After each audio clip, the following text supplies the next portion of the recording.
Okay, Bob, if you want to kick us off, we're live for the task force. Okay, Bob, we are live. If you want to kick us off for the task force meeting, that'd be great. That came through really strongly there, Dennis. Oh, too loud for you? We're working on our sounds. An echo. We got to get you a bigger bucket to sit in. Oh, we'll work on that. We're doing some upgrades. Maybe they're not upgrading so well. Hey, good afternoon, everybody. Welcome back to another one of our task force meetings. And thanks for joining and sharing some of your time this week for the benefit of the folks in our community.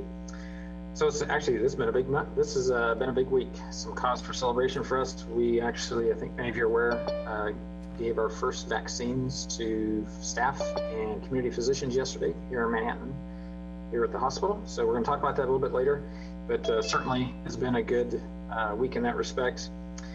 You know, since we last met, I think the downtown Christmas parade, I think that was very successful. So congrats to Gina and our DMI group for putting that together. The Riley County continues to do the free testing. Has been on Thursdays every week. I believe it's going to be Monday next week, but we continue to have over 500 people participate every time for that as well. And so that is also a positive thing. It's a great way to get a little insight into our community positivity. Our health orders are still in place, I think, for all of our counties, Gary, Potawatomi, and Riley. And we do have, over the last couple of weeks, the mask ordinances that were put in place in Wamego and in Omega. The Riley County did shorten the quarantine period for those who are symptomatic from the 14 to the 10 days. And just this morning, actually, the Riley County Commission extended their emergency resolution declaration up till April 30th of 2021. And there's lots of reasons that they would do that to kind of help some funding flow over the next 4 or 5 months. So that's a very good thing.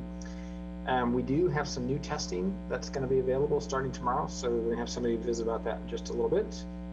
And I think along with the good things, since we last met, you know, we do have a number of positive tests continuing. We have had 3 deaths of folks who reside in our county since we last met.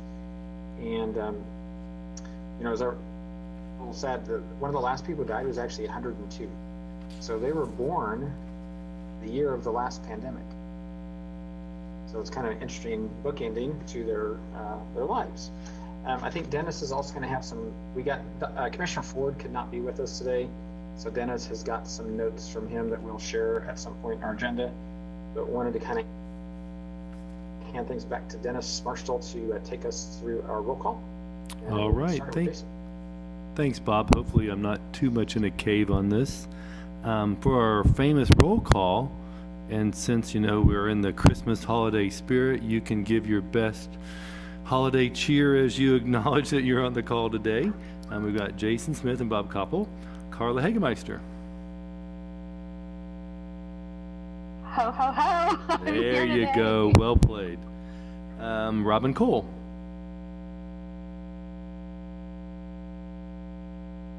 I know my audio is horrible. Let me see if I can switch here a second. Yes, Robin's here.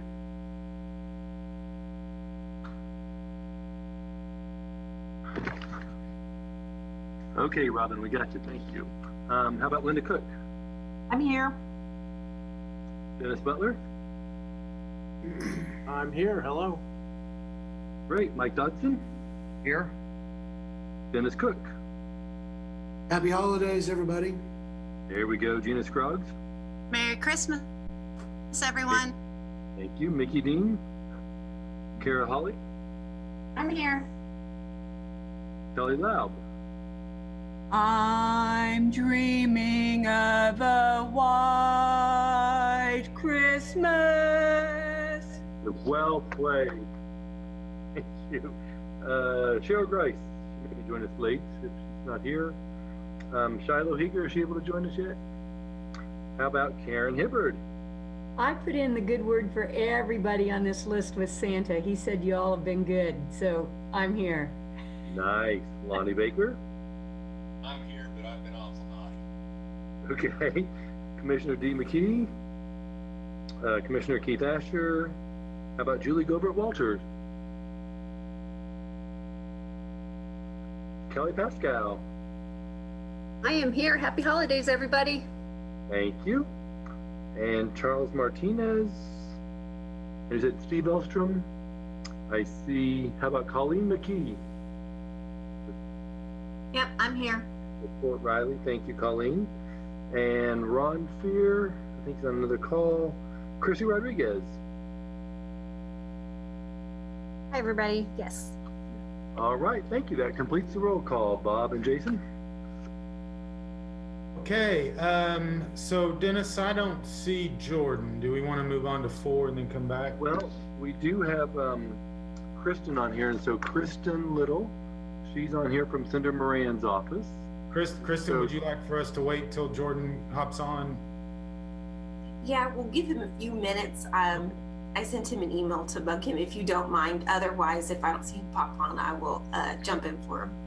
Okay. Well, good. I'll take Jason, if you don't mind for a second. As Bob had highlighted, Commissioner John Ford from Riley County could not be with us today, but he did send some notes in addition to the county commission extending their local emergency ordinance to April 30th. He did want to share that the county has also secured what we call ACS, an alternative care site, should people need some isolation opportunities or some way to quarantine, or if we have an overflow from the hospital or other things.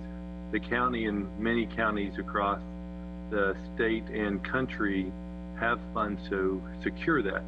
And so Riley County is taking care of that should we need overflow facilities, if we see a rise in hospitalizations or other related COVID situations.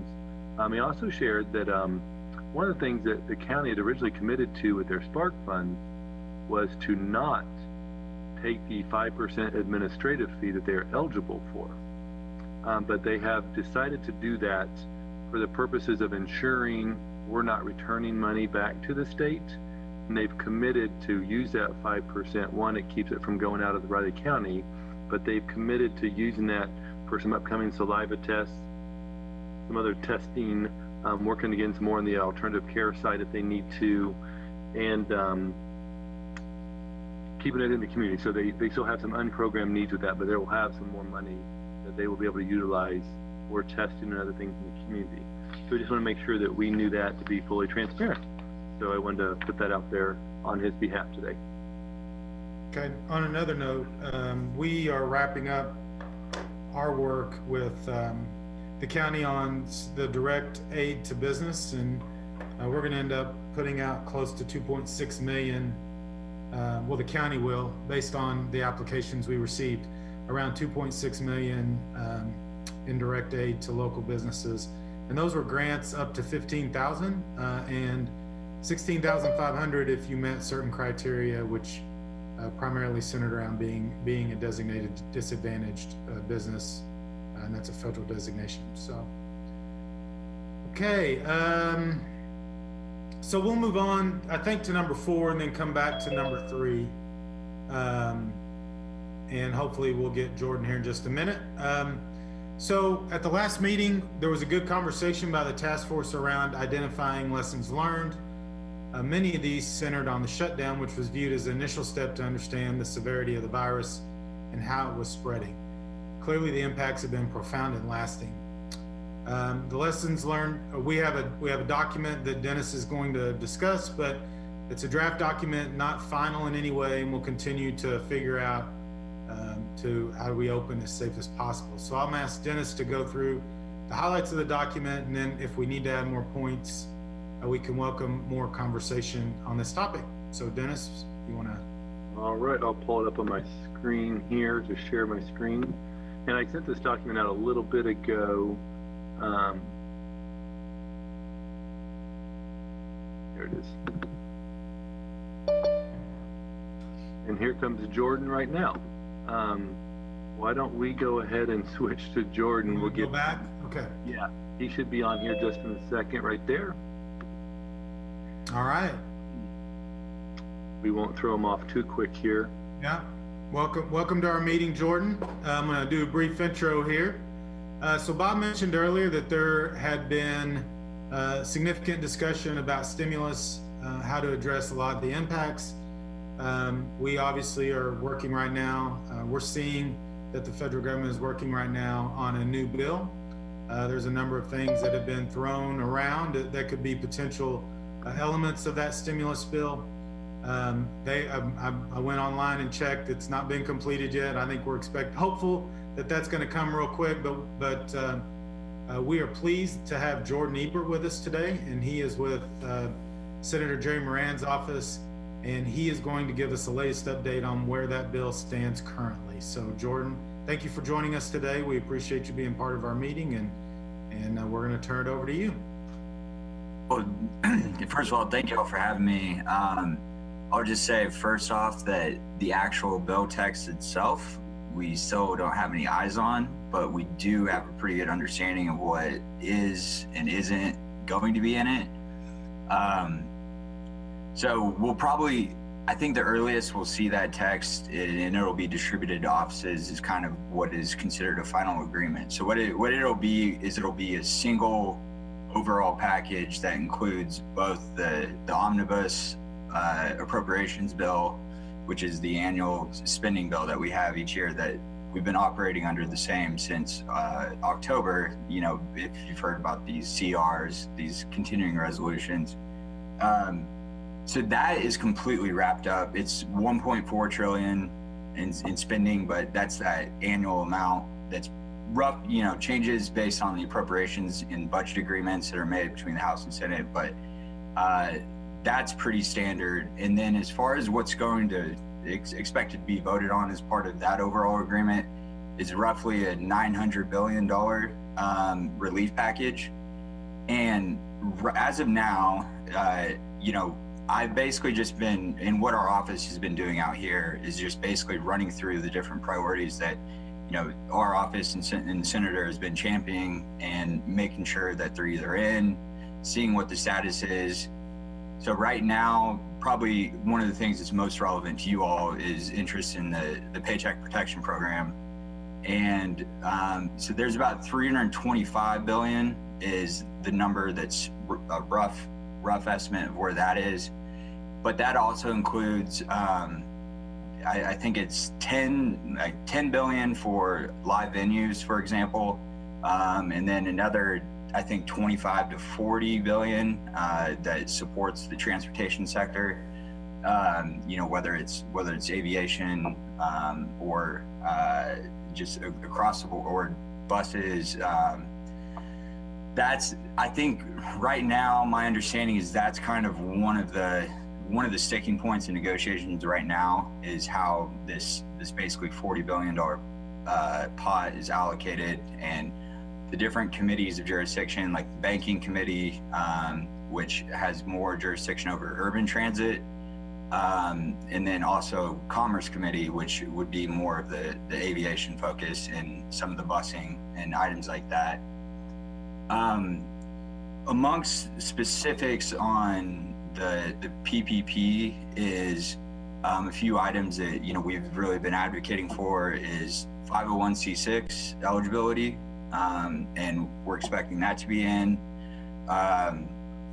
From the lender's perspective is simplified forgiveness. Well, and it's also for the borrowers as well, but for those with smaller dollar loans under 150,000, it would have basically a simplified forgiveness process instead of a ton of scrutiny over every single, you know, $5,000 or $7,000 loan of just the amount of resources it would take to prove all of those. And part of that is a hold harmless provision that protects the lender in cases of fraud where the borrower misrepresented whether it's the need or how they spent the money, that the bank wouldn't be on the hook for that. A big one that we've heard from a ton of businesses that it's become a little more, it's been a little more tenuous as far as expectations of it to be in, but as far as we know, it will be. But that's allowing the deductibility of business expenses for those expenses that PPP funds were used for.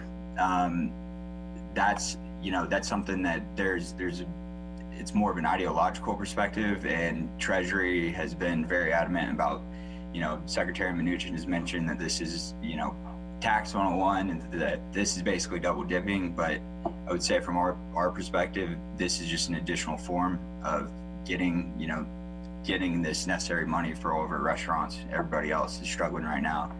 Even if this is a one-off program, so it's not setting a precedent down the line for any future tax policy. So that's something that, we've really advocated for. Another one is for individuals who got both the EIDL loan, the emergency disaster loan, that's one of the SBA programs, and then there was an advance grant that was given in most instances that was a maximum of $10,000.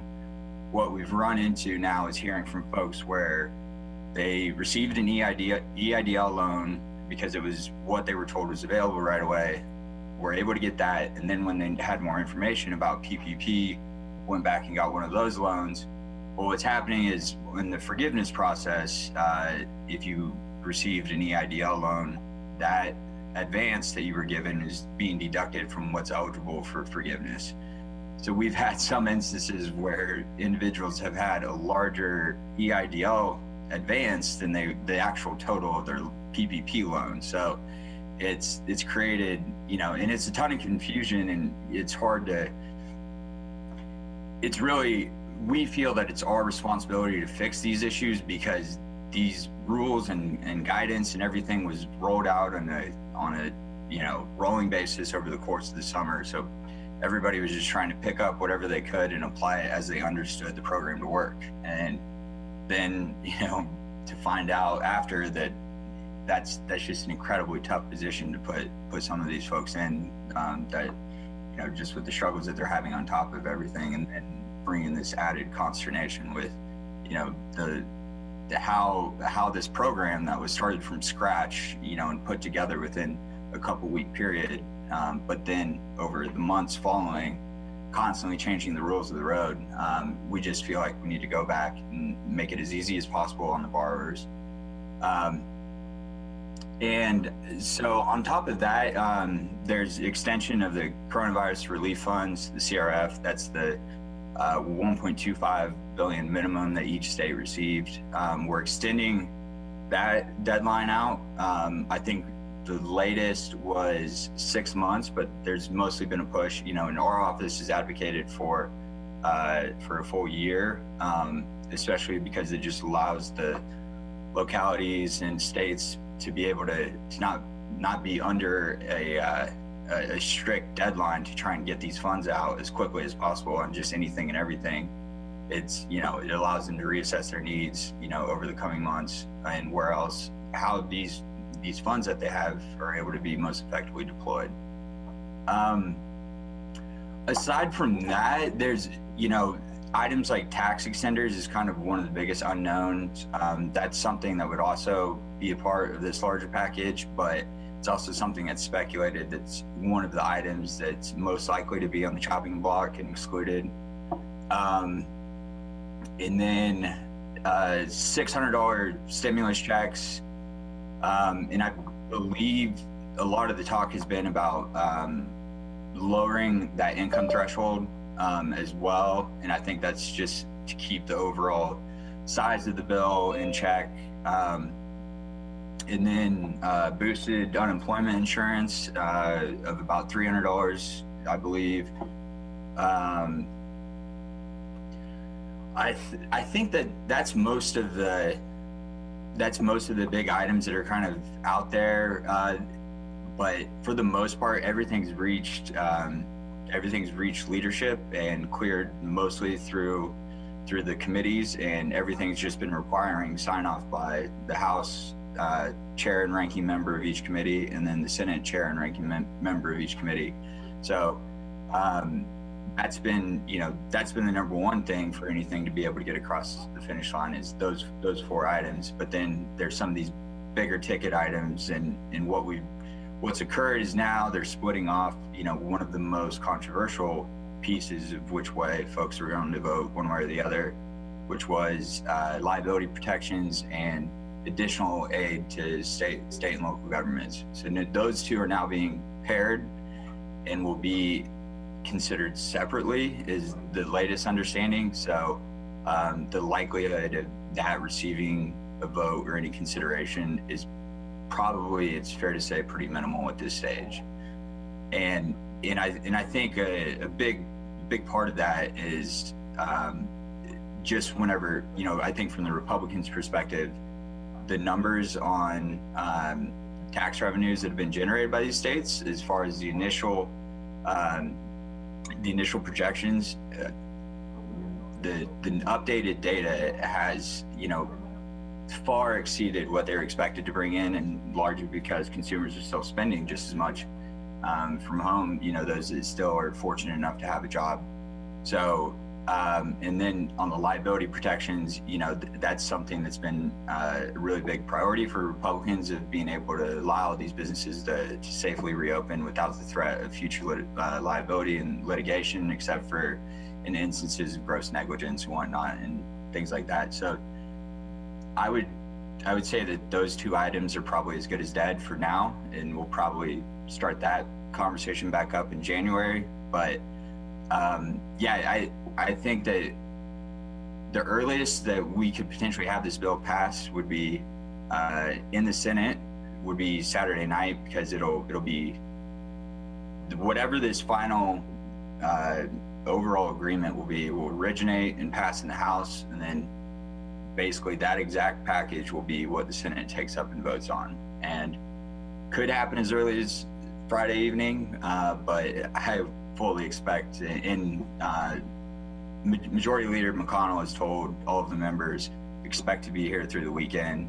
So we're planning on being here till Monday, and that would be probably my best guess, is that there's something finally voted on and passed come Sunday or Monday. Okay, Jordan, that was awesome. Quick question for me, and then we'll open up to anyone else who has questions. The fact that this is attached to Omnibus means, and this is a question, does that mean that it has to be passed by the end of the year, or the government shuts down? Is that right? Is Omnibus required? Yeah, so basically all that means is that so it's basically being used like leverage to force a vote sooner. So what we would do if we don't have this final agreement wrapped up by Friday evening, which Friday at midnight is whenever that's the deadline that we're dealing with and up against. So what they would probably do is a 48-hour CR, another continuing resolution that would get us through probably through Monday, and then, or 48 to 72 hours. So that allows us, because I think what's the biggest thing here is that if you start separating them, then that risks everything falling apart, because there's going to be some things that particular members and that they've secured in the appropriations portion that are content and happy with and want to see passed, but there might, if those two get separated, you might start losing votes on both sides. So it's a mechanism being able to get a little more agreement and have negotiations actually be a little more productive and go somewhere. Okay. All right, anybody have any questions for Jordan? Or I assume Kristen is available for questions too. Kristen's with us from Senator Moran's office, so.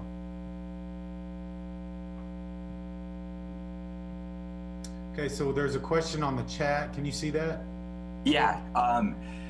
So as of Sunday, Monday, I would have, this previous Sunday, Monday, I would have felt far more confident that it was pretty much a lock, but it's something that has at least been questioned a little bit on some of the reporting and certain members saying certain things, and to what extent the administration and Treasury is pushing back on it. But ultimately, Congress will be the ones making this decision. And in my conversations, I'm being told that it's expected to be in, but that's one that I'm not quite as confident in as a lot of the other PPP provisions.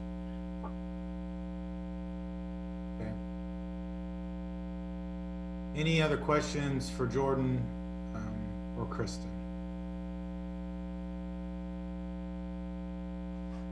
All right, well, Jordan, that means you did a great job. If you I don't know about that, but well, thank you for having me, and best wishes, and I can't wait to make it back to Manhattan and get around town a bit again. Well, you're welcome back anytime. Absolutely, thank you. All right, thanks, Kristen. Thank you. All right, Dennis, I'm gonna hand it back over to you for the lessons learned segment. All right, thank you. So on the screen should be the lessons learned. And these were sent out to your emails earlier today. And so from our December 3rd meeting, this has been, I know, Gina, I know some task force members have said, let's take a minute to kind of look back to March when the task force first met at the end of April, beginning of May, and kind of look back a little bit and say, what has the community learned, or what have we learned in general about the pandemic? And so based upon our conversation, really the comments kind of fell out in 4 or 5 areas, then kind of some miscellaneous comments I thought were pertinent, but really talking about the early action in the beginning. And so we have these kind of different comments from some of the task force members as we were talking about this, but really came about when this first broke. We didn't necessarily know what we were dealing with, but I think Kansas, particularly the governor's office, was pretty aggressive and pretty on the forefront of determining what was the best step. And so then you get into the school systems and how they made some quick decisions and early actions. And then even the health departments as they continue to roll out different executive orders to keep up. And so, as that last bullet said, some early action was criticized, but thinking about where we are now, it was good to see the communication and coordination among the regions, or K-State and KU in particular. So that was noted on there. Then communication was another issue just in general. I think that second bullet resonates with a lot of people, where there's an absence of communication and people start to try and fill in the gaps there. And so really talking about, is the information one factual, but where do people go for information? And I know Christy did a nice job with Region Reimagine website, keeping the 3 different county orders on there. The Riley County Health Department, I think the Gary County Health Department and Pottawatomie County Health Department all did a good job getting their information out there, and it's still out there, but also sharing the CDC information and things. And so there's been a good, I think, attempt to do communication. I think that's the one area that people always say can be enhanced. But even I think the task force, it was pointed out to me that having the task force, even having our meetings live on the government channel, live on the city website, Facebook Live, having just this free flow dialogue has been valuable for the community to hear the different topics that we've been discussing and trying to help get out different information through our network. So communication, always something on there that's good and bad. We can always work on that. But really, if you remember on the December 3rd, and I think all along through the task force, we've had a lot of conversation about the shutdown of lockdown. If we do it again, what does that mean? And I think this is the biggest lesson learned. We still don't know some of the first shutdown impacts. I mean, people are struggling clearly. Will some businesses be able to recover? Some have not. What does that mean as we look forward with the current rise in positive cases? I think people are saying we cannot have a shutdown, or one bullet here, the third one down, says it will be the nail in the coffin. But that 4th bullet, I think the health department and the emergency operations center have heard and learned that their preference is not to do the lockdown or shutdown. They know the economic damage it could do, and so I give them credit for doing that 14-day challenge, working on the different public service announcements. You see a whole lot more advertisement going on these days about masking and following the protocols. And so I think people are trying to promote, if we take the right steps, we won't have to do a shutdown again. And then this thing about you do not have to do a complete shutdown. There still may be some restrictions needed, bars, dancing, concerts, and that. But the last one there about it is important for us to measure the risk versus reward. And I really think that is kind of the area where we're in right now, where people are constantly doing that in their personal lives, but also businesses and even local governments and health departments about how much do you open or how much do you allow, and what is the risk and what is the reward for keeping the economy going. And the other section that we had a lot of conversation about was technology. Really, I think we've learned from our state Spark funds about using money for broadband enhancement and expansion in our state, clearly in need. And I think, as you talked about the private sector and all sectors, nonprofits and government, surely it's been a huge financial investment to do the laptops and video conferencing and apps for businesses and paying the fees. And so it's been a conversion. That's, I think, a good terminology for it. But also just the spotty internet services in some places, broadband again. Oh, and then the point about our unemployment system still is struggling, and then this whole rise of fraud through the unemployment system. And then this last point I thought was pertinent about it's amazing with all the technological advancements of the last 100 years and in our society. We came back to the same things that they were using 100 years ago during the Spanish flu, the three premises: social distancing, hygiene, and masking now. So I thought that was a nice connection. And then just talk about the protocols in general, the mask distancing and hand sanitizing or hand hygiene. We have kind of learned that isn't primarily from the big community events. There can be these super spread events that people talk about, but a lot of it is from our smaller intimate gatherings, from families to your social networks or whatever it may be. Again, giving credit to the universities, they were leaders in this. Then also just people are understanding that there is a positive impact on some of these protocols that have been outlined. And so I think people are seeing the net benefit. Then you move on down the other comments. We had a little bit about e-commerce to quickly adapt. There's a need for more training, more services, different ways, that there's still a sense that we need some more needs for both businesses to help them during the pandemic. And then there's just a couple other comments that we made note of about being flexible, about adapting. We don't know everything, but we have a lot more information than we did 9 months ago. And so looking back on some things, one of the things we learned is we thought the positive cases would reduce in summer and warm weather, but they didn't necessarily happen that way. So those were kind of lessons learned. Now, we consider this still a open document. So if there are some other things I've heard offline from some task force members that they would be interested in adding some more things, and I think just adding a part on communication about what we've done with our open, transparent communication as a task force would be good to add as well. But there's some other things you would like to add. If you think you mentioned something during the discussion on the 3rd wasn't quite captured here, or if you didn't have a chance to join the conversation on the 3rd and want to add some points, you can send that to me on the side, or actually I think Jason, I'll turn it back over to you if you want to open up for more discussion.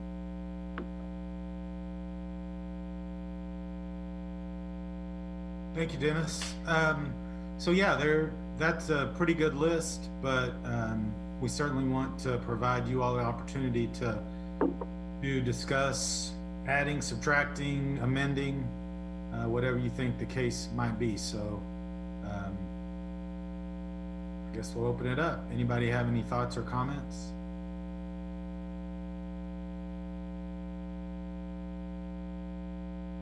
Well, sounds like it was pretty thorough, Dennis. I think still, go ahead. I would add that we've certainly confirmed how important schools are to our economy, even as employment sources, but also as we've got a lot of parents who are struggling because their kids are home and them trying to work from home or juggle work schedules while their kids are not physically at school. So what that has done to our labor force, as some parents have probably sadly dropped out or struggled to balance that. So how that has impacted employers and employees in our community.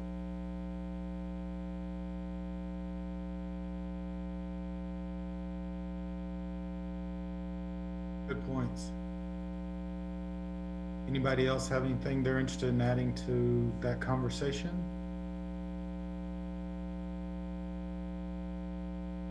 Any other topics that we want to add to the growing list? Okay, well, certainly contact Dennis or one of us offline if you have other thoughts, and we'll get those added and we can discuss them at future meetings. So over the last 2 meetings, we've talked about a survey that the Flint Hills Regional Council is going to undertake on behalf of the task force. They made a lot of progress in finalizing the survey, which I believe was sent ahead of time. Is that correct? Okay. So I will turn it over to Christy, and she can give us an update. Christy?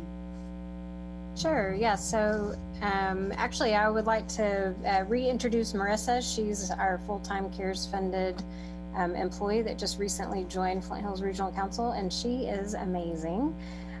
So just quick shout out to her. She's been doing all the work on the survey, and she's been doing an excellent job. Our main focus was we didn't want to repeat the efforts of other organizations that have maybe already sent out surveys, and so we've been trying to gather up as much information as possible. We looked and researched different partnerships that are out there, and at the end of the day, we've decided we can do this in-house. So with that, I'm going to hand it over to Marissa. Yes, thank you, Christy. So I know that we've talked about the surveys before and what you all would like to see in that. And so initially it started as a business confidence, but then we acknowledged the need to kind of dig a little bit deeper into what businesses need, and also acknowledge that the folks that are running businesses are also people. So they're going to be encountering all of the same issues that the rest of our society is encountering, and how does that impact their business? So be it personally or the personal challenges that their employees are facing, such as Carla touched on the issues with if kids are learning remotely, they might have a hard time keeping employees because their employees have other obligations that might take precedent than going to work full time. So we tried to have a nice balance of general questions that'll deal with businesses and how they're operating. So be it if you've had supply chain interruptions, if you've had to change your business model. So if you've introduced e-commerce in an area that maybe you hadn't before, what that's looked like for your revenue, but then also some more personal components of, are you worried about your employees' finances? Are you worried about making payroll? Are you worried about mental health and productivity? Are you worried about if you've had to lay people off, if that's permanent or not? Do you feel like that you can bring your workforce back safely? So a lot of different types of things, and that even boils down to lack of transportation. If the public transit systems have been impacted, if your employees are having a hard time getting to work, if they don't provide their own transportation, different types of things that you might be looking at. Also, if through this you've determined, hey, I need some training in other areas, or my employees need training in other areas, asking what those training opportunities might be. We've partnered with a member of the SBDC to see what type of training opportunities they offer.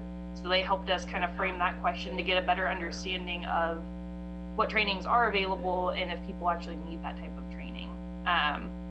So we are collecting comments on those survey questions. We do want to keep it short. I think right now it's estimated the survey will take between 10 and 15 minutes to complete. We are anticipating issuing it on a quarterly basis. Just as we all know, this is a very fluid situation. So what stands true on January 8th, 2021 might not be true on March 8th, 2021. So we want to definitely capture that at different moments in time to make sure that we're constantly adapting to what's happening and helping our business community and people in our community have the best resources and access that they need to be successful moving forward. That said, we are looking to create also a consumer confidence survey because while getting the business perspective is fantastic and that's a huge component, if the consumers have a completely different perspective on things, no matter how much the businesses try to adjust, if the consumers are on a different page, that's not going to work for anyone. So we want to make sure that we kind of look at it from a very holistic standpoint. And so that'll be something else kind of coming out your guys' way. But for now, we're focusing on the business confidence. So if anyone has any questions or comments, please feel free to reach out, and I'm happy to take any questions now if there are any. Okay, so real quick, Marissa, I thought that it had gone out to the entire task force, but it has not yet. So could you please post it in the chat, please? And then Dennis, we were texting just a second ago, he is going to send it out to the entire group.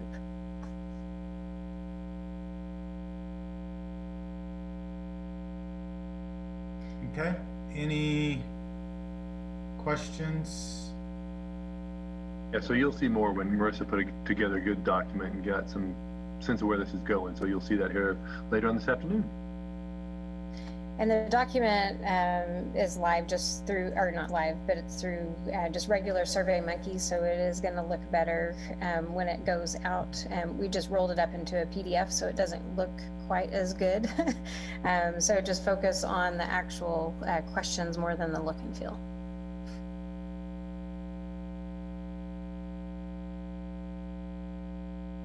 All right. If there's not any other questions, I'm going to hand it over to Bob. So I was asked to talk a little bit today about vaccine, our testing, and also just some updates with testing. I never know what people want to know, so I'll just start talking, and then you guys can either give me this or ask questions if I'm not covering what you actually want to know about. So, actually, I like Marissa's term of fluid situation. That would certainly be where we are with vaccines. So we actually had the first vaccine delivered in Kansas on Monday, and it was actually at our sister facility down in Wichita, the Ascension Vicarage St. Francis. We did our first vaccination yesterday here, and had 30 people as a mixture of physicians and staff. First person actually who got a vaccine was Dr. Avi Singh. He is our local intensivist, so he is the physician who's pretty much taken care or seen every single COVID patient we've had at the hospital since this started. So very appropriate, and actually I think it worked well with his schedule. So that's he actually came a couple minutes early. But that how this is kind of rolling out is there are just a lot of unknowns and changes because the distribution of the vaccine kind of works like this. Once the emergency use authorization was approved it was like really late Friday or early Saturday last week for the Pfizer product, they immediately start shipping. And in our case, those shipments are all either routed through KDHE or that's kind of managed by them. And then the actual deliveries of a lot of the initial vaccine was by FedEx or UPS. So just container shows up, just like any other package. And then there's just a sub-distribution from there. So the state had identified some what's called pre-positioned sites around the state, and these are facilities who have freezer capability. With the Pfizer product, it has to be kept at minus 70 degrees Celsius. So that's colder than most normal freezers. We've got a few, again, like at K-State, we've got one here at our hospital. So they were pre-positioned around the state. And then KDHE has been working the rest of the week, kind of really starting on Tuesday and Wednesday, moving from the pre-positioned sites out to other sites. And so we might be holding vaccine, but we don't even know who we're holding it for. If you're one of the pre-positioned sites, KDHE will show up and they'll take it, this portion, and they'll take it then out around the state. So that process has begun. That's when you see additional hospitals now starting to do vaccinations. That's because they've started to receive their vaccine. We are expecting that the Moderna product will also get an EUA by the end of this week. That's, again, not guaranteed, but the FDA is working through their process.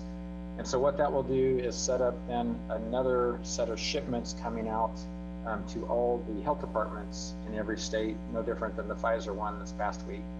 And you'll start to actually get 2 sources of vaccine coming to each state. And then KDHE will again reposition it and then get it distributed out. The question always is they don't always know what they're going to get approved for or what's going to come either. And so KDHE had a little over a week's notice, I think, they're going to get over 24,000 doses from Pfizer on Sunday and Monday, and that gave them time then to do the allocation. I don't know that, they're working through that process. I would assume right now with what they're going to get from Moderna. And then will there be, or what will the quantity be that they get this week from Pfizer? Because there's all of this, some things you know, some things you don't know. And then how do you plan for that with getting stuff then distributed? So we do anticipate obviously having 2 vendors supplying, that we will see more vaccine coming into the state. And that is really key. Some of the we have some large populations of people that we have to get to. Just those who live in senior congregate communities in our state is over 40,000. You've got healthcare workers that I'd have to remember, Jason might know this, it's like 80 or 100,000 healthcare workers in the state. I mean, it's just, again, a really large number of people that we're going to try to get vaccinated fairly quickly here over the next several weeks. So there is a lot of prioritization, and I will be real honest, the prioritization has really, it always creates a little anxiety for certain people. You might think that they're a higher priority than a different person or different population. So that's something, again, the state obviously is on point with that. We actually have a priority that the CDC first put out. KDHE also provided a version of that to each healthcare facility. And then in our case, we actually have that same sort of matrix that we're working through. As I'm talking to you, I'm getting texts from folks who are wanting to know where they are from different members of our medical staff or others kind of in that same priority. The prioritization has been for community hospitals first. Actually, the tertiary facilities in the state, so the larger hospitals first, and then kind of next to the community hospitals.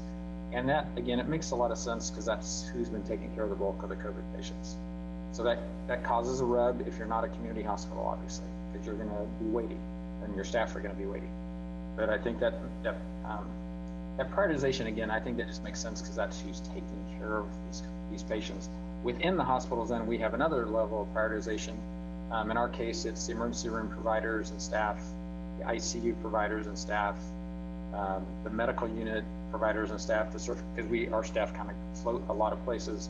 All these people who are really front-facing these COVID patients and take care of them. But it ends up being a lot of people. So we did 30 vaccines tomorrow. We have a clinic here at the hospital tomorrow for some more of our physicians, some more of our staff. And it's actually going to take a series of these to get to everybody who are considered to be in the 1A group. That's the term, I can't remember if CDC coined that or the KDHE, but so they've got to have this kind of this tiering of who's in which group. The initial vaccine allocations that all the hospitals are getting is not sufficient to cover their 1A group. And so that's why we will need the subsequent allocations being distributed to us just to get to those who are supposed to be the top priority. And I think, again, that's hard for people to understand too. It's going to take more than one shipment of the vaccine to get everybody to that point. There's been a lot of questions just about the actual vaccines. Both the Pfizer product and the Moderna are actually based on what's called mRNA technology. It's different. This is a first vaccine that successfully deployed this technology, but the actual concept or the actual work around this began a couple of decades ago. So that's one thing I know a lot of people say, well, how was it done so fast? Well, it helps to do something quickly if you already have 15 or 20 years of research into it. And as my pharmacy director would point out, it also helps when you have a lot of money and you have people who've been willing to be part of the testing of this virus actually over the last 6 months. The folks who actually first got the vaccine, I did say virus, didn't I? I should have said vaccine. The folks who actually were in the clinical trial for the vaccines, got their vaccines back in June. But you had almost 40,000 people volunteer to do that. And that's what really has sped up the entire process. Having that many volunteers that are willing to do that right off the bat. So we'll kind of stop there and see if that's been helpful or if there are other things that you guys would think would be helpful for our group or our community to know.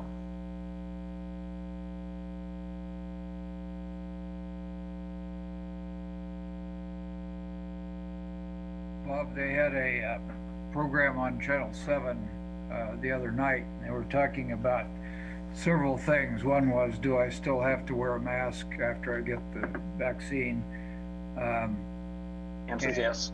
Yeah, I mean, it was actually a pretty helpful session, that kind of answered let's say the top 3 or 4 questions that people would legitimately ask. So I don't know if that thing was recorded or not, but you probably watched it, so you may want to just reiterate some of those. So actually, I don't get to watch a lot of TV. So the other one was, yeah, I can imagine. The other one was, do I have to have the second one?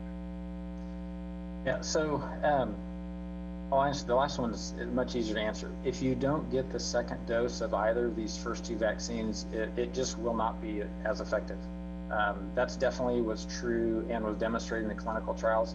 They actually had and it was a small number of people, but they had some folks that for whatever reason couldn't take the second dose, and they did not develop the immunity that those who had both doses did. You did not get to this 94 and 95% effectiveness.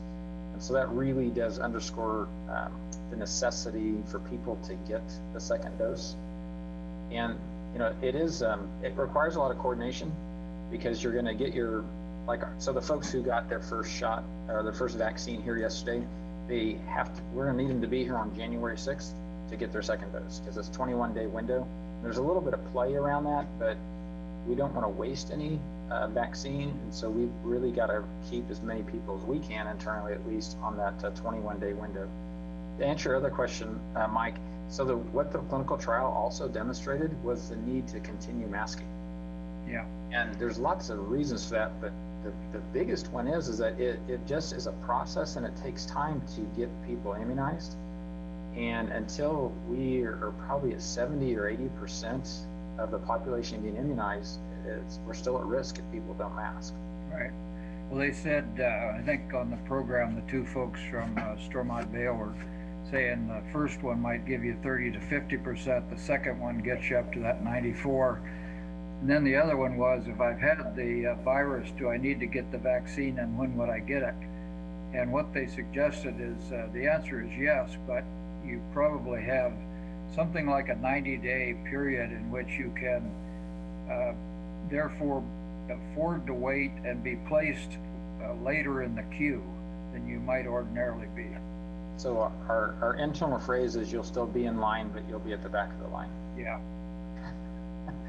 Because it's still important. It is really important that everybody gets vaccinated. There's actually, they've seen a difference too in people's immunity and their ability to maintain that immunity of just being sick with COVID, and then perhaps being sick and getting a vaccine just helps you. So that's certainly, again, something we would recommend. And I know there's you can read all kinds of stuff on social media. There's I think it speaks volume again when you got your healthcare providers in the community who are standing up and saying, I will get in line. It has not been a challenge. It's the logistics of scheduling everybody is a bigger challenge than people not wanting to participate. The other thing you may want to do, based upon that email I sent you today, there's a lot of question about how come I can't see what's going on in town. Now they're sending the reports to KDHE instead of here. And the things you pointed out are completely legitimate, but it may be helpful just to run over those real quickly. Sure. So what Mike's referring to is Riley County Health Department, how they're reporting all of the clusters that happen in organizations or businesses or living groups or whatever. And so that information has always gone to the state. They've stopped doing some of the specific identification of it's this or that fraternity or it's this or that business, because we were finding that we weren't always getting honesty when the county was trying to do the contact tracing. And it's more important to good data and then actually be able to do contact tracing than people thinking they think they're being helpful by trying to protect someone or an entity. The other reality is, and we actually have seen that here too, you might have these 2 or 3 people who turn out positive, and then when you do the contact tracing, you find it's from 3 different sources. And so that's the other thing. So is that really a cluster, or you're part of 3 clusters? And that we've seen that You know, that's been part of our research here too. And so I think when the county made that change, and that's, you know, that's actually, I think John Ford had commented on this too with Mike and I, that certainly makes sense to us because we've certainly seen that happen. Gina, did you have a question? Yeah, I just going back to the wearing your mask if you've been vaccinated statement or question.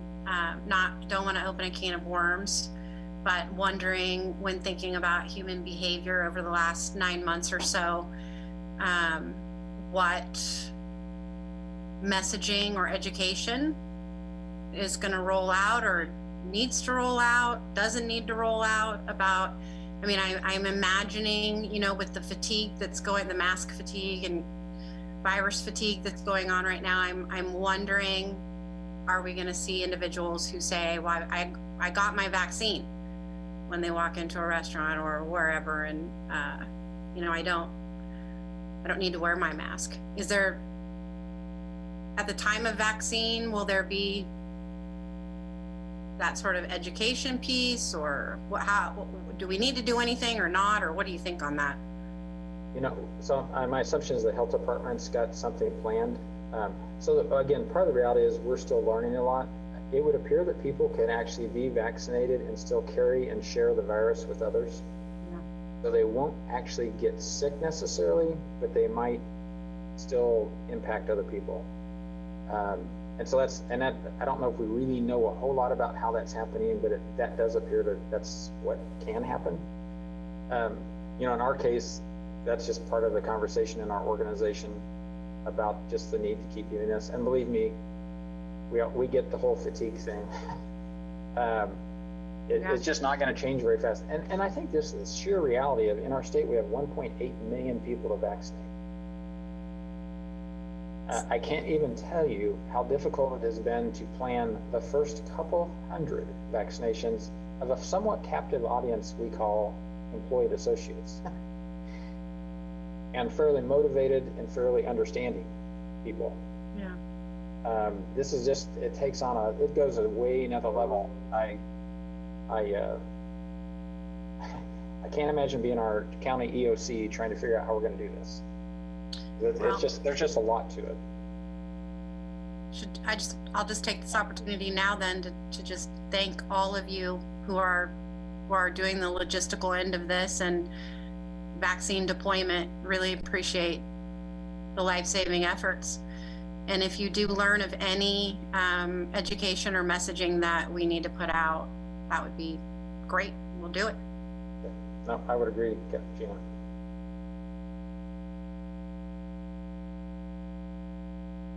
Any other vaccine questions? Yep, I do. I'm just kind of curious, you know, and maybe Carlick can kind of jump in on this too. You know, are we going to look to, you know, nurses, doctors, teachers, you know, educators, anybody that is in the public, you know, teaching, you know, public service in that regard? Is it going to be part of their job requirement that they have to get a vaccine? You know, or, you know, how is that all going to kind of play out? You know, doctor's offices, you know, anybody that's in a doctor's office, is that going to be part of the, you know, job description, getting vaccinated? So what we know right now is it's not, like in our organization, it's not a mandate or a requirement. The reality is it's hard to mandate anything when we don't have sufficient supply to make the mandate, you know, work, if you will. So, you know, so working in healthcare, the CDC actually requires all hospitals to ensure that their employees have a flu vaccine every year. And we actually have to report that. And if you're not at 99 point whatever %, that's, you know, potential regulatory issue for you. So I would anticipate we will see something very similar to that by this time next year, because by then there will be ample vaccine product. And it wouldn't surprise me that other industries would do that. And if you're an employer who's paying for health insurance, it's probably something you're going to think about pretty seriously, because this is a way to, it's a fairly inexpensive way to mitigate what is for most of us. I know at least for us, health insurance is a huge expense. It's a big part of our operating budget. And so I would imagine you're going to see just businesses have to consider that. And there may be some carrots, like everything else, just like any other wellness program or other things that we do for our employees. There might be some carrot to get vaccinated and you get points towards this or that or whatever. But I think ultimately, Kelly, the answer is going to be yes. I think we got a ways. And I don't know, Carla, I'm assuming the school boards everywhere have had that same conversation too.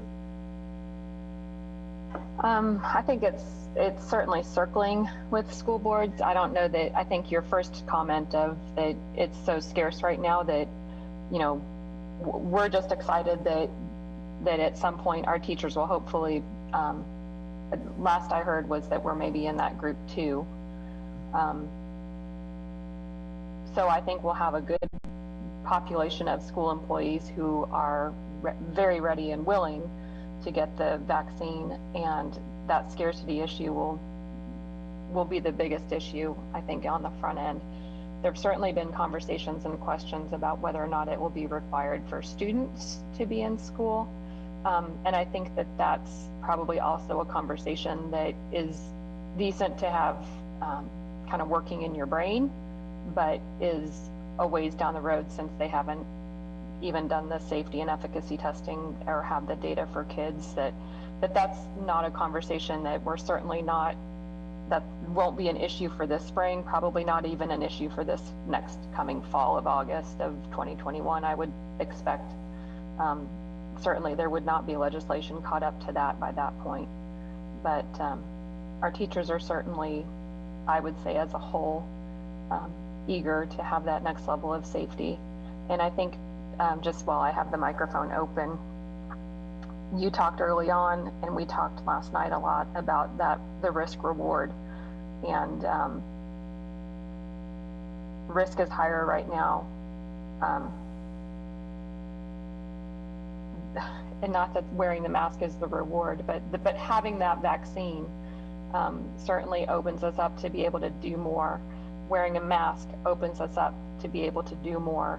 All of the different safety precautions or mitigation things that we're able to do open us up to be able to do more and engage more with each other. And I think that's probably when Gina was talking about what kind of messaging, I think that's the big message, is that if we want to be living out in society, that's our risk, then the price we pay or the cost of doing that is some discomfort in wearing masks and doing the other mitigation stuff.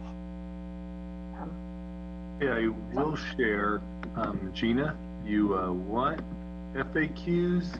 The Riley County Health Department already has a whole tab and section on vaccines. You can go down here and talk a little bit about it. I'll blow that up a little bit more. But if you go to the Riley County Health Department site under their FAQs, there is some good information out there specific to vaccines.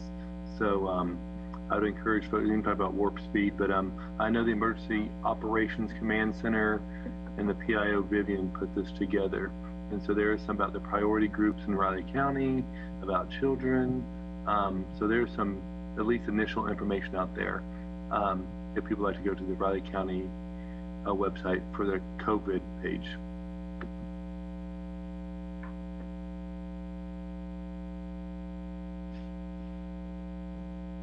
I think part of this is just a timing deal. As Carla indicated, so for example, teachers being in the group 2, it's how soon is there sufficient supply of vaccine to get all of us into group 2. It's going to take a few weeks to get through that process, and then you can move on to the next group.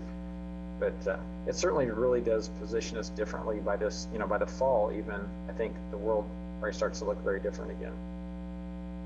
I think it's also interesting too, though. So we continue to see very, very little flu activity in our community.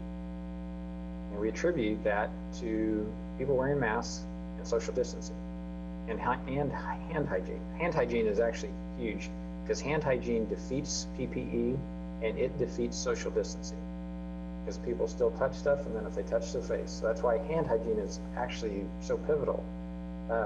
I think there's some lessons about that we may still be thinking about next fall. And do you still do masking for whatever reason, but also to wipe out flu? So I don't know. There's a couple, I didn't know if anybody else had any vaccine questions before we move on to testing. This is Karen Hibbert. I just have a question. I do not have a medical mind. I was glad to get out of chemistry in high school, so guide me on this. I remember when masses of people got the smallpox vaccination when I was a kid. Is that ever something that to receive this vaccine, we do that in that way? I mean, we went to the National Guard Armory and there were hundreds of people in there getting vaccinated at the same time. You know, I would assume that the EOC is looking at scenarios like that. Okay. Just because there's just so many people. Yeah. The challenge even that we've experienced is you got to do this in a socially distanced fashion. Right.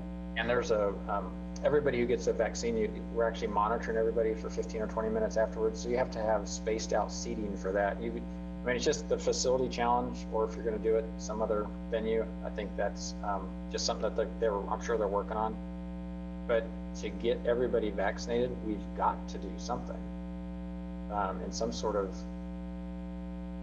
volume enabling situation, just so we can get people through in a somewhat timely fashion. Because I mean, so I see the secret of whichever communities can figure this out first and get to the highest percentage of vaccination first are the ones whose economies are going to go back on full throttle first. And so if you have a community that's only 30% vaccinated versus one that's 70% vaccinated, that community with a higher vaccination rate is going to get up and roll. And that's just, that's my chamber hat on. And that really is the key. And we've got to, help people understand why this is so important. It's a health issue, certainly, but that's how we turn back on part of the economy. Yeah, it's a health issue for us, but it's also a health issue for the entire community, for us to be healthy, to be able to get back to life and living. So thanks for that explanation. And I might just add from the higher education standpoint, obviously we're watching to see when, the college student age group will come up for the eligibility for vaccines, because that'll have a lot to do with when we can start to change some of our plans. We don't expect anything's going to change for spring semester based on what we know today. So we're looking more towards fall, but we're working with the Kansas Board of Regents on what can we require of students.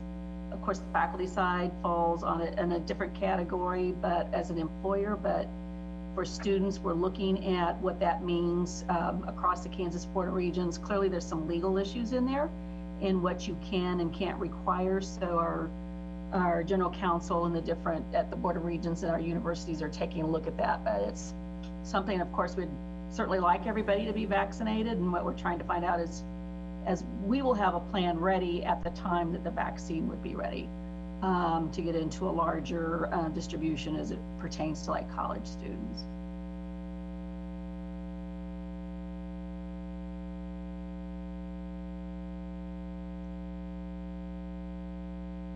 I know that Dennis Butler had asked a question in the chat about the unused vaccine.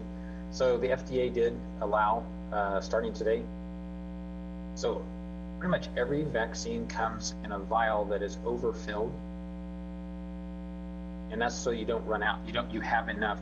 They got to guarantee that you got enough. So with the Pfizer product, you actually get it frozen, you thaw it.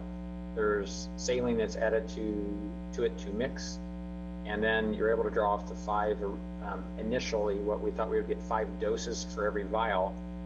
There was sufficient material left in the vial that we could have taken another dose from every vial. And so across the country, everybody has been throwing that away. Now, granted, that's only been happening since Monday, so it's not a huge impact, but it becomes, it's 16% more, and 16% more is actually a big deal.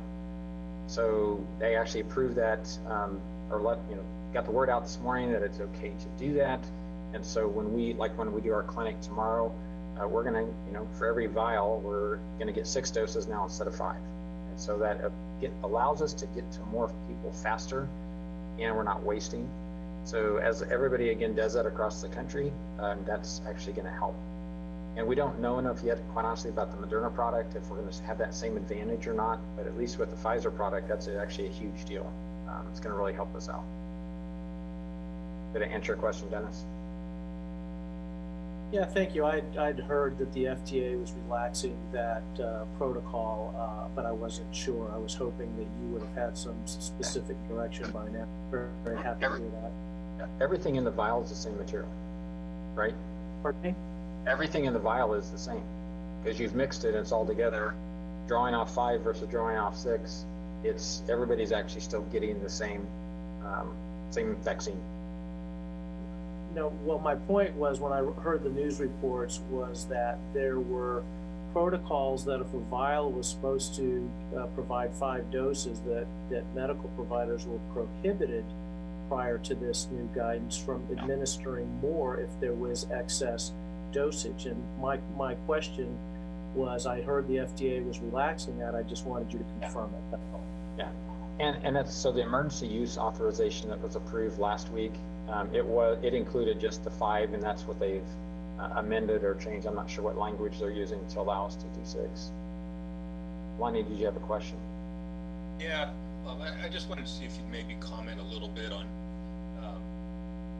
the great things that we always see from social media.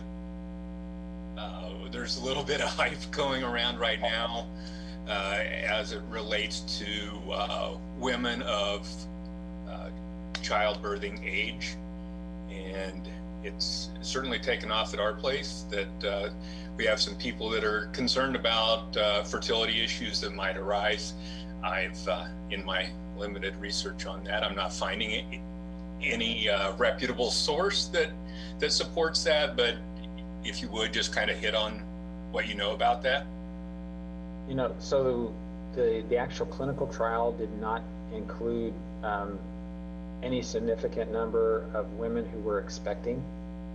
And so during pregnancy, I don't know if anybody knows if that's a good or a bad thing to take the vaccine, because basically we don't have any data. There's nobody who's done that. There's the question for those who are nursing. And, again, I'd probably suggest you talk to, if you're senior OBGYN, or if you want to ask your pediatrician, your primary care physician, because I think generally, at least from a lot of our local physicians, I don't know that they have that concern. And as far as, there's all kinds of conspiracy theories, everything from implanted chips, and really no one needs to implant a chip because all they got to do is track our phone and they'll know where we are, right? There's a lot of this, there's, been concerned with people about the actual, these vaccines, and if they were developed in a way that's conducive, with people's personal values.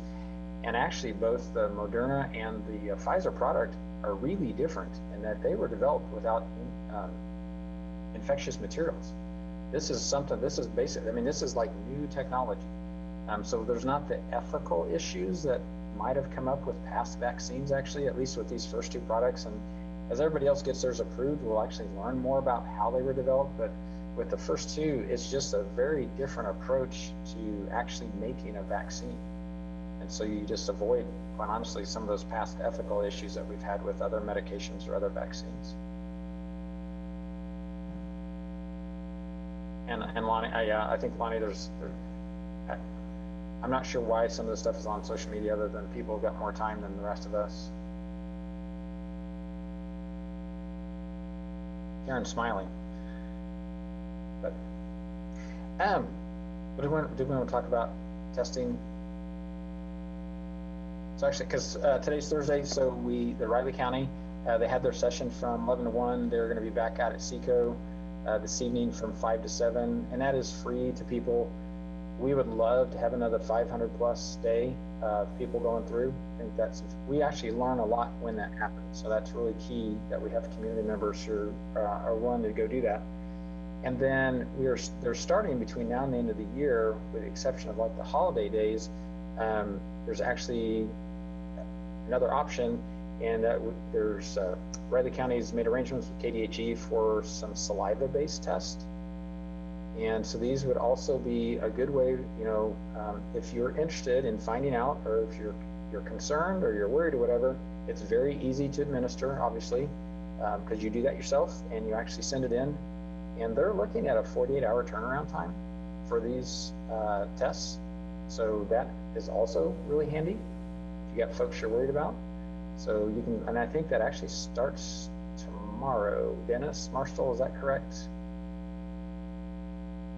I believe so, yes. So that's, again, I think that's another step forward. And I'm telling you, we are going to be, as we've learned, things get started to come out faster. And so it wouldn't surprise me within another 60 days, we have yet another or better kind of self-delivered, if you will, or self-taken testing and stuff. So this is, I think, another good option. One other thing I should probably mention is that we've started this week having the antibody infusion therapy available here in Manhattan as well at our hospital. And so these are for people who are actively COVID positive, who are outpatients. And the goal of the antibody therapy is basically you go and sit, you get an hour-long infusion, and it's to keep you out of the hospital, it's to stop you from getting worse. And there's a bunch of criteria about what kinds of patients or what kind of criteria you have to have as a patient so that it's effective. But that information has been shared with all the local physicians. And so we're waiting to see, again, we have the medication already here, but there's actually 2 medications that provide this outpatient infusion therapy. So we've got both of those here in our pharmacy and ready to deliver if we've got folks who qualify for that. So I think, again, another good option for people to be able to stay local and get their health care, especially when you don't maybe want to be motoring around or traveling around a lot with the pandemic. Robin asked about the difference between the besides the obvious, between the saliva and the nasal test. So actually both are PCR tests. It's the same laboratory analysis, if you will, that's going to be done. It's just a different media that you're using for the testing. And so they would have pretty similar accuracies because they're both PCR tests. It's like everything else, it's as good as the swab or the saliva you put in the little container.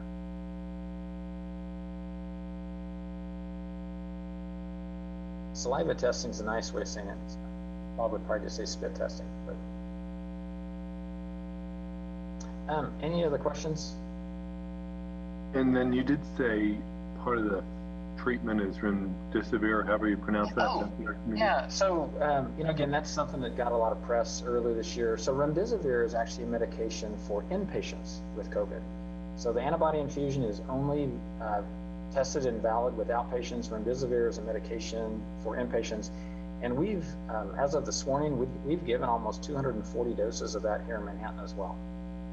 And so that's, I think, again, people sometimes worry or wonder, what can we get the healthcare that we need? And that's certainly something we've been doing now for, I don't know, I have to go back and look. It's been at least a couple months.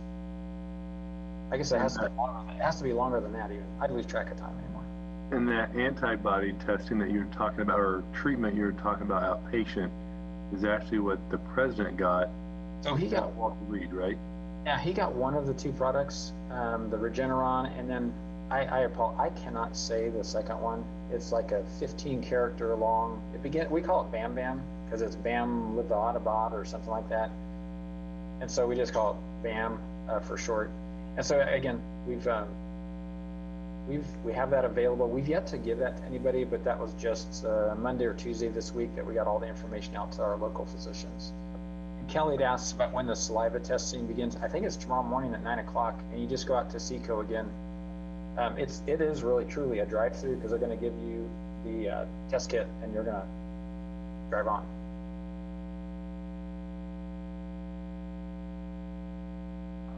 And that's, I'm sorry, and that's twice a day, like from 9 to 11 and then 1 to 3 or something like that on Thursdays over at Seco, is that correct? So the getting the little saliva kits will actually be every day. You'll be able to go. Our local health department has worked something out with KDHE, and so I believe those kits are going to be, other than Christmas and New Year's, you'd be able to go every weekday starting tomorrow through Thursday the 31st. And just pick that up over at Seco, you said? And Podor for Podor Pole? I think they're gonna have people. I think they're gonna have people just take the same track and drive through the barns like they're doing with the nasal swabbing on Thursdays. Okay. Everybody kind of gets in the same process that way. All right. Thanks, Bob. Oh no. I hope, and again, hopefully we'll get lots of people to do that too, if they've been worried and you know what? So I personally have not had the nasal swabbing, but I know people who have, including my son, and everybody was just fine afterwards. They just said, I think the biggest thing is everybody says it feels really weird while they're doing it, but it's not pain, it's just weird. So. All right, and Okay. Sorry, I've been kind of in and out here, and it's free. That the saliva test is free. Is that correct? All right. Yeah, that's part of the. I believe it's CARES Act funding that's covering that for the folks in our state.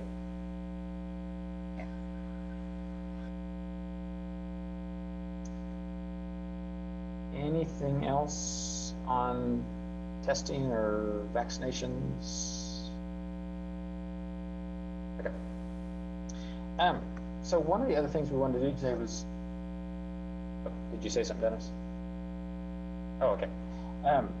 We want to take just a few minutes to kind of reflect back on our time together here. Everything that we've been working on and I think have made contribution to our community in the last 6+ months now. We're almost at 7 months as a group, so that's good. And I think it's safe to say that this has been rough for everybody. It just kind of depends what you do or what your organization or business does, kind of how that has touched you or changed how you do things. And again, I think as I look back, you can certainly see the good and the bad from fairly easily for me of some of the things that have happened in people's experiences and what that's led to. I actually would probably say there's actually been a lot of good from what we've learned and what we've done over the last 7 months as a community, certainly. So one thing, I think that hopefully we see lots of, or continue to see lots of, is people actually caring and thinking about their fellow man.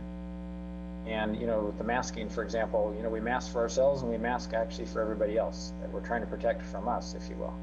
And how that has shown up. I think, again, there's some areas certainly of controversy, but hopefully people doing the right thing for the right reasons, no different than all of you volunteering so much of your time kind of every other Thursday for the last 6-7 months.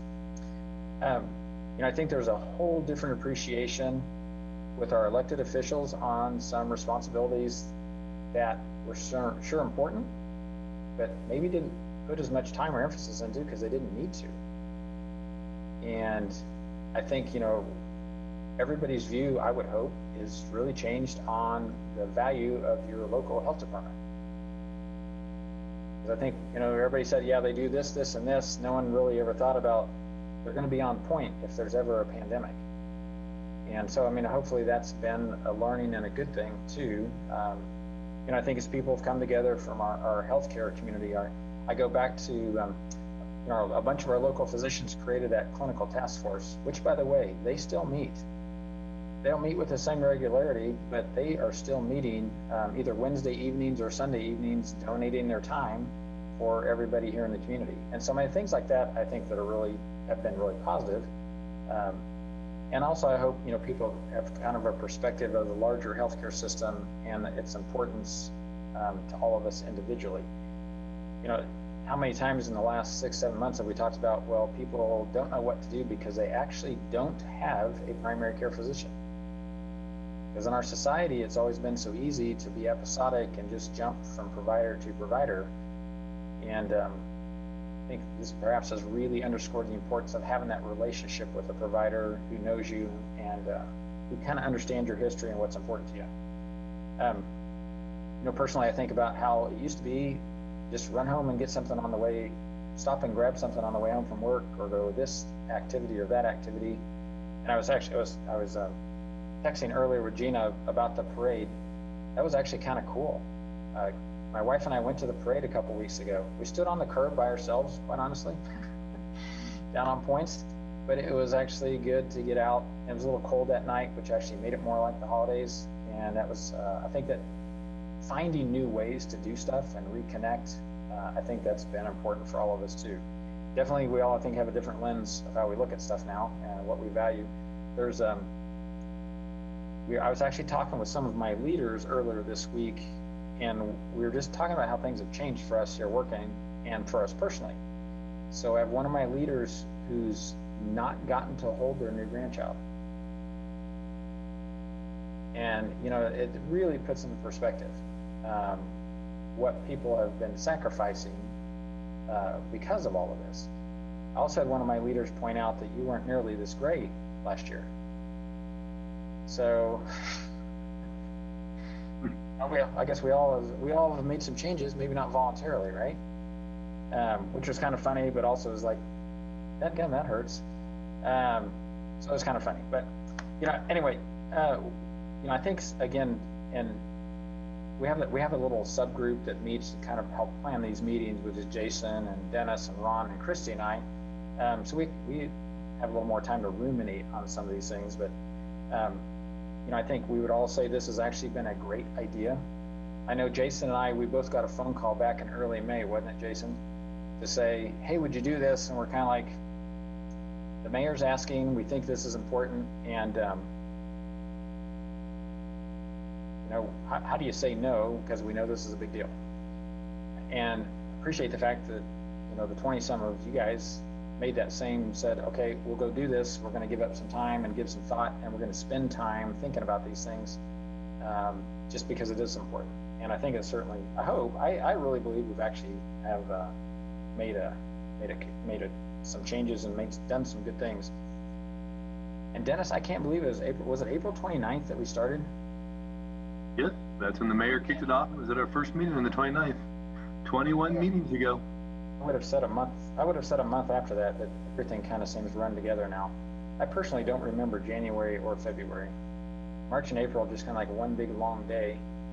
I don't know if maybe a lot of you guys have those same things, but you know, I think the other thing is we've talked about some stuff that sometimes just gets overlooked, and quite honestly, we still don't have solutions for, like childcare in our community. You know, Carla made the comment about our schools. This has really elevated the importance of childcare, and it was already, as an employer, it's already something we knew that was a huge problem. And that again, so I mean, I think part of this is it starts to help set as we look ahead in 2021. We've got to keep working on some of these things because they are so key to our community, certainly our organization vitality. But you know, the putting together that second wave subcommittee, I think they did some great work. You guys may not even remember that now. We're talking about a second wave, right? Back in the May, June timeframe, June-July timeframe, actually. You think back to April when we couldn't get enough masks and gloves, and nobody had hand sanitizer. And we tend to have all that stuff now, and I think that's actually why we have done so well in certain areas. People are using it, but just so you think about all the struggles and the people that we work with. And I know we don't have some of the folks on the call today, but it has been huge to have some of our partners from the region, especially from the base, from our kind of neighboring counties. And I think that's actually been a huge help to us as well. I hope you guys understand, you actually have heavily influenced our Emergency Operations Center leaders.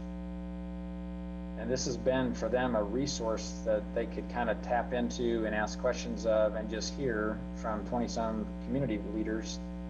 And that has actually helped that group as well as they've been trying to put things together. I know that Julie and her folks, you know, as they're working through, and quite honestly, I'm sure struggling through how are we going to vaccinate 70,000 people in our county.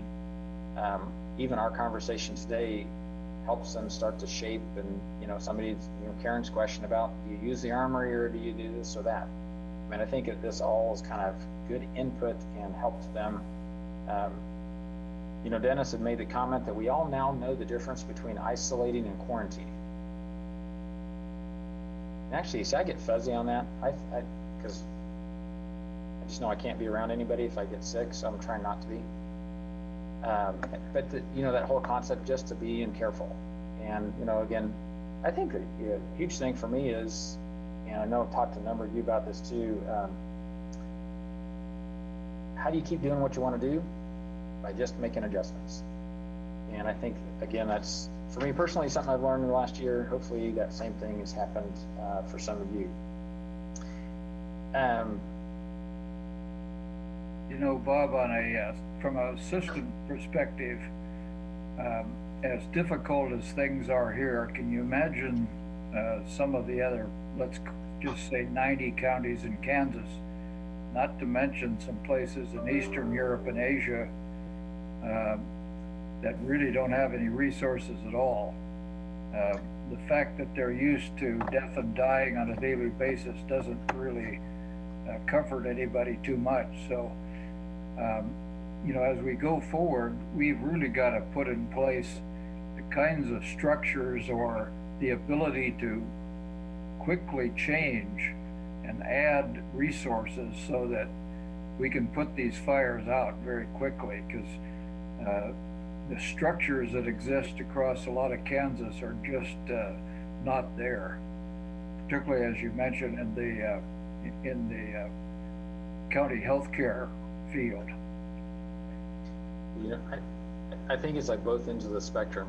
Our peers, you know, in the much more rural areas, and then I can't imagine having to kind of solve this for Chicago. And a group like we have here wouldn't work there. I mean, we've been lucky to be in a community where, like we are. The clinical task force wouldn't work in larger locations.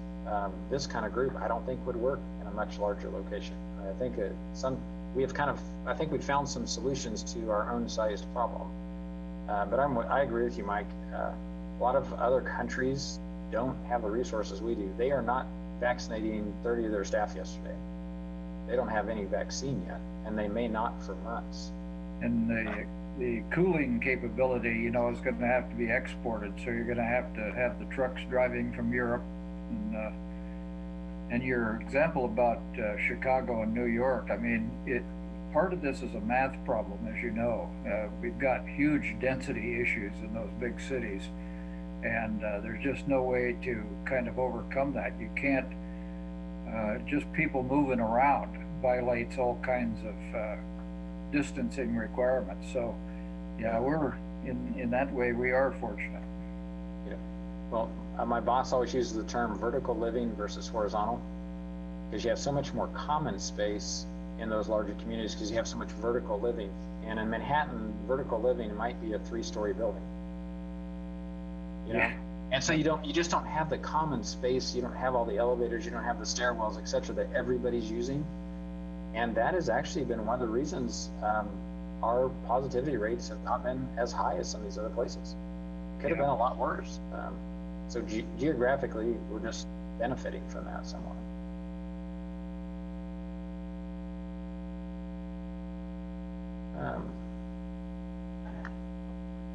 I'm reading your note, Kelly, about my gray hair. Thank you. Well, Bob, I was going to elaborate on the past 8-9 months about just how our lexicon has changed when we think about the Ad-Astra reopening plan, CARES Act, Spark, PPE was kind of in people's lexicons, but MHK Safe and Open, I just think about our vocabulary these days are so COVID focused these days. Yeah, I personally wonder how I ever got anything done before. Because for me, a lot of these days, last 2 days, this is the only thing I've done. Good thing everybody else here knows how to run a hospital. But I think a lot of businesses have that same thing. Everybody's had to carve out time and resources, but time is just huge just to figure all this stuff out. You know, so we want to kind of do a recap today, but also we got to kind of recast for next year, for 2021. You know, I guess we feel like there's still a role for this group. I think there's still value in that we're contributing.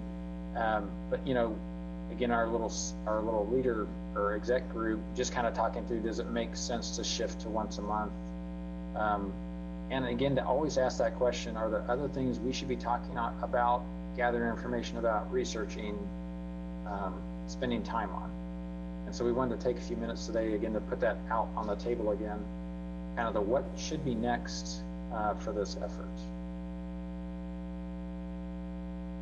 I guess my question would be, to Dennis and, you, Bob, and of course, Ed, Callis, who isn't here with us today, but, do you feel that having us has been beneficial, to you?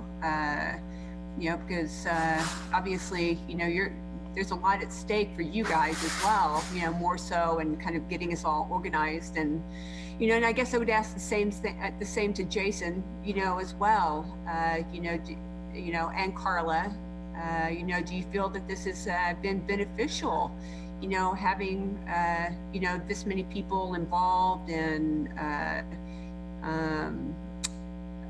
has it been, a doable and, concrete, for all of you? Bob, do you want to take that one, or I'll try to? I can start. So actually, it's been of huge value for us. Part of it is just some of the connections, but it's hearing on a parallel track where people are, because otherwise we really wouldn't know. And so that for us is the information has been huge.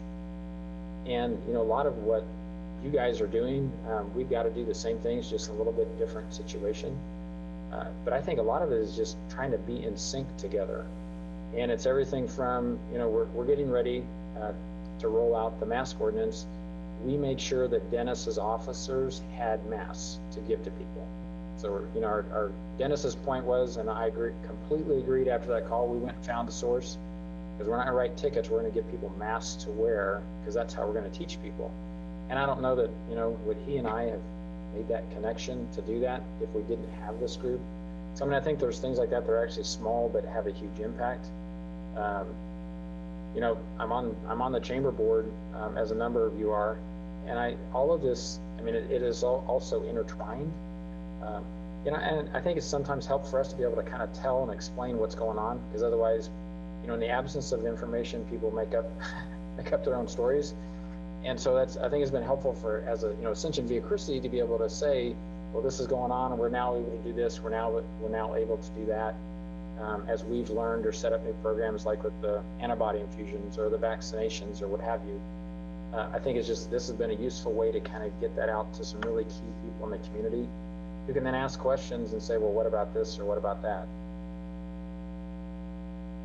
I don't know, Jason, thoughts? Yeah, no, I'll just say from everything you just said, plus, I just think that we knew was a spot at least once every 2 weeks, we all could get together and get caught up on everything that was going on. And because this is a public body, citizens had the availability to do that too. So it was very helpful to me as we shared information, because I don't always interact with the health department. I don't always interact with the school board on a regular basis. And so that was helpful for me, or has been helpful for me. I shouldn't use it in the past tense, but yeah, so I in fact, when it was brought up, I was pretty adamant. I thought we should stay together in some form or fashion, because we still have a lot of challenges ahead. I know we're reflecting on the year, but we still have some challenges we're going to face in our business. From my standpoint, our business community is going to face. So I would like for us to stay together. Does it have to be twice a month? I think that's certainly up for debate. And I'll chime in with Kelly, a resounding yes, this has been valuable. And I actually had 2 city commissioners mention that to me this week about how they thought the task force has been very helpful for the community. I think one, because the composition, I think the different backgrounds the task force members bring, I would say we're also resourced, meaning if there's any topic, anything we need, great to have Carla from school and Linda from K-State. Any topic we've ever needed to get or go after, we've been able to get. I just think the perspectives, networks, and what this composition has helped bring to the table has been outstanding. But also I think looking forward, we do need to figure out what are some things we want to address. You're right, Vaccines are going to have their own issues that we need to address, but the business community is far, and even government and nonprofits are far from being in a comfortable place, we'll put it that way. And so I think that what this group continues to bring is a community dialogue. And I think people, even the emergency operations centers, I know their city staff who are composed on that, appreciate the perspective of this board. And I think for elected officials, it's a good sounding board. So I think there's numerous ways we can highlight the value of this task force. Hey, Dennis, one of the things that I picked up on is, you mentioned 2 city commissioners thought this was valuable. Some of the others not so much, and the problem was that they simply didn't know what was going on. So, when in addition to your lessons learned, it might be a good idea to just maybe put a short article together for the Mercury, or so the citizens out there at large can kind of see what other citizens are doing to kind of guide things and networking to get as many ideas shared as possible. When we had the governor talk the other day, there's at least some partial good news for the state budget, because we started out with $800 million deficit for this year and 400 for next year. And now we're at 350 plus for this year and about 150 down for next year. And then given the stimulus that's coming, which is arguably starts at 908 billion and adds some to individual efforts, we're probably going to be at least, this is like the stock market. The number looks good, but there's still a lot of folks suffering. So I think the value going forward is to kind of figure out how that money can be best applied and help those who are charged with distributing it make good decisions. This is it's not going to be easy, but it's got to be done. I think for us, from the school perspective, both this group and the physicians task force have been really instrumental to us in level setting and having good local information. Just as information has changed or we have learned more, it's really helpful to be able to put the national or state level information up against what you guys are hearing locally or what you're experiencing locally. And I think that people have a lot more trust in the people that they know and the physicians or business people. So being able to say, okay, this is what's happening in Kansas, but let's really drill down and say what's happening here in Manhattan, because sometimes it is different. And so I think that has enabled us to have a better picture about how we respond and tailor it specifically to our community. I'm not jumping for joy at more meetings for anybody because it's a lot. But I do think that for us, it would be important as we go back to 5-day-a-week in-person instruction after winter break. That's a big jump for us as an organization and for our families.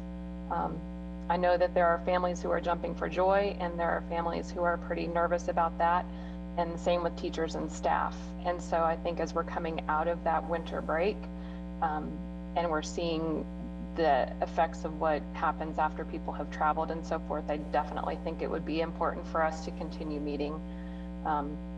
Again, maybe not twice a month, but maybe continuing on, or maybe right after that break, at least twice a month, and then being able to taper off as we kind of start to see some light at the end of the tunnel. But having those local resources, and certainly even if we didn't meet anymore, I now have your phone numbers and email addresses, and don't have that I don't know, I'd have a lot of hesitation before, but now we know how to find each other, and those relationships have been built and strengthened. So I think that has definitely been an asset to all of us, is that, and then also just tossing in the ability for us to communicate here and address rumors or set information and make sure that the information that that we are communicating out, that we have a good understanding of it, and as an opportunity for us to make sure that that we're sharing accurate information, and an opportunity for folks to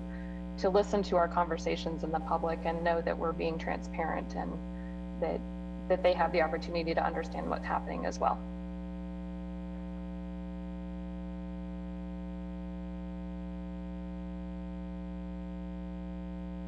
So it sounded like that we don't want to break up quite yet, like breaking up is hard to do.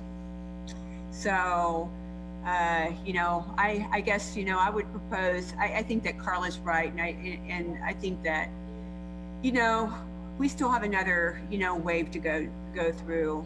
I know as a business, you know, for us trying to make that decision when we would reopen our doors, you know, to the public, you know, and feel comfortable bringing staff back in, you know, it was like, it was always those measurements of like, oh my gosh, okay, well, you know, we've got to get through Mother's Day. And after Mother's Day, you know, we've got, you know, Father's Day, and then we got, you know, 4th of July. And, you know, so there was all of these, you know, events, you know, that we kind of kept measuring against, you know, when we would feel comfortable, you know, for more than just, you know, a 2-week, you know, or 3-week period. So I guess, you know, maybe we just kind of, I see that again, you know, here we got, you know, Christmas and we've got New Year's, and, you know, some, then school's going to start back again with K-State. So, you know, we're going to have, you know, more people coming back to our community again. You know, so I guess I would propose, yes, you know, maybe looking at, you know, definitely, you know, January, February, you know, maybe, you know, we do those bi-weekly meetings and just kind of, you know, be a support system. You know, I also feel that, you know, as a business community, we're going to see some changes, you know, too. Once again, you know, the fabric of our business community is going to change. You know, it's, you know, I'm afraid that maybe there's going to be some businesses that are not going to be able to get through, you know, after Christmas. You know, and that the biggest hurdle is, you know, to be honest, you know, I think for many of us is, you know, is the lease, you know, lease, and depending upon whom you're working with, you know, they're not very easy to, you know, to work with. So anyway, but that would be my proposal. So, because I'm not really ready to not see y'all, you know, for a little while. So. I think we're going into a gray area, which is why it's going to be important to at least have some sort of regular cadence in meetings, because everyone won't be vaccinated at the same time in different age groups. So how do you start to bring businesses, schools, and everyone back together? It's going to be another learning experience, just as it was a learning experience to figure out what the pandemic was going to do. So I think from that standpoint, just to be able to have the same touch points and share issues and how we can help each other through this next phase of actually recovering from the pandemic, and because it'll take some time. And I know, I mean, you know, we're already looking out towards fall where we don't know how much will it change by then, how much, so it's, and we won't know, and we probably won't know that until the May or June timeframe. So I think it's one of these things that it's going to, a month at a time, will tell us more and more about what the future will bring. So I'm, even though I don't like more meetings, I think this one is still valuable to have at least on some regular frequency. And as a mental health person, I have to just say that from my perspective, I think it's good for our collective mental health to be having these contacts with each other, that when people are isolated and feel like they're having to deal with situations on their own, or don't have opportunities just to sort of bounce ideas off of each other or find some kind of collective support, then things are more difficult for them to manage. And so I do think that there is some very clear support that happens as a result of us meeting together, talking about our individual experiences as well as our collective experiences. And, you know, part of what it does is it just affirms that, yes, we are sane. Yes, this is hard, but yes, we can get through this and we can get through it with each other. So I think it's important. And at the point that you start seeing attendance really bottom out, especially from those of us who have been here regularly, I think we'll all have a sense of when it's time for us to adjourn the meetings. Okay. Anybody else have anything they want to add? I know we're approaching our ending time. I think in terms of our next meeting, we just wanted to give everybody an opportunity to bring up any topics they wanted us to cover. If you don't have anything, then I just want to remind everybody that we are approaching Christmas. Please try to shop local, eat local, drink local. Whatever you can do to help our local business, I think will be greatly appreciated. As Kelly mentioned, it's some challenging times right now, and hopefully we will get good news on the stimulus plan, and our team will do everything we can to get out the information on and any assistance that's available to small business, and we'll get it to Dennis so he can get it out to all of you as well. Our next meeting is scheduled January 14th at 2 p.m. and everybody should have it on your calendar with the Zoom invite. So if no one else has anything to add, then I will dismiss us and say Merry Christmas, and everybody have a great New Year. All right. Merry Christmas, guys. Merry Christmas. Merry Christmas. Same to you. Thank you. Stay well, everyone.